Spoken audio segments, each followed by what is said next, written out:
Good evening and welcome to the channel's studios here in London with your international news around the world in 5. A Hezbollah drone attack killed 4 Israeli soldiers at an Israeli army base south of Haifa. It's the deadliest attack on an Israeli base since Israel stepped up attacks on Hezbollah in Lebanon last month. In Lebanon, the health ministry says 51 people were killed by Israeli strikes across the country.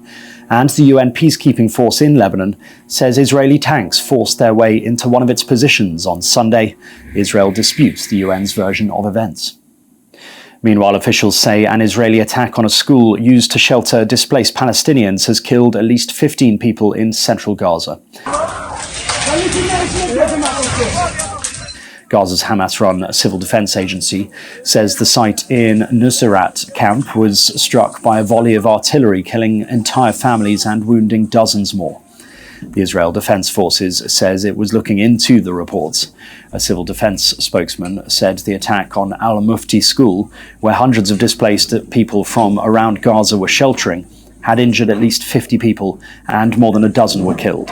The main areas of conflict in Gaza in recent days have been in the north, where Israeli forces have been intensifying attacks for over a week as part of a major ground operation. Hundreds have since been killed, according to Gazan authorities.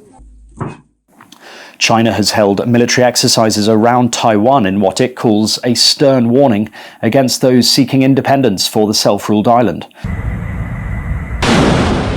The drills are seen as a response to a speech by Taiwanese President William Lai last week, in which he vowed to resist annexation by Beijing.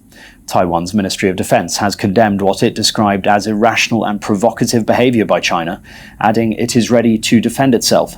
Taiwan's Transport Ministry says air traffic and port operations remain normal despite the military drills off the coast. Police say a man in illegal possession of a shotgun and a loaded handgun was arrested at an intersection near Donald Trump's rally in Coachella in California. The 49-year-old suspect, Vem Miller, was driving a black SUV when he was stopped at a security checkpoint by deputies who located the 2 firearms and a high-capacity magazine. Mr. Miller was then taken into custody without incident, the Riverside County Sheriff's Office said, and booked on possession of a loaded firearm and possession of a high-capacity magazine. The US Secret Service said Mr. Trump was not in any danger, adding that the incident did not impact protective operations. At least 8 people have died and thousands more are stranded without power after violent storms swept across Brazil.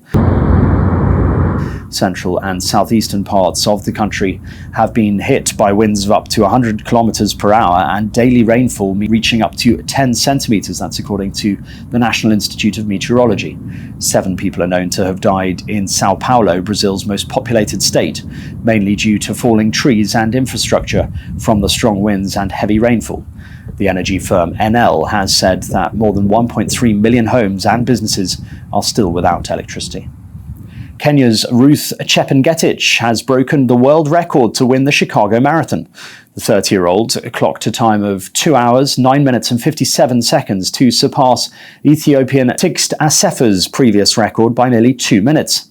Chepngetich is the first woman to run a marathon in under 2 hours and 10 minutes. Assefa set the previous record with victory at the 2023 Berlin Marathon. 4 of the 5 fastest women's marathon times have been run on the flat Chicago course over the last 6 years. And SpaceX's Starship has completed its 5th test flight as Elon Musk pushes ahead in his quest to one day take astronauts to the moon and maybe even to Mars. Booster coming in hot for booster touch. During this flight, the SpaceX team attempted something that had never been done before. Unlike in previous flights, when the booster falls away, it slowed itself down and descended gently back towards the launch pad for a pair of giant mechanical arms to catch it in what's known as the chopsticks maneuver.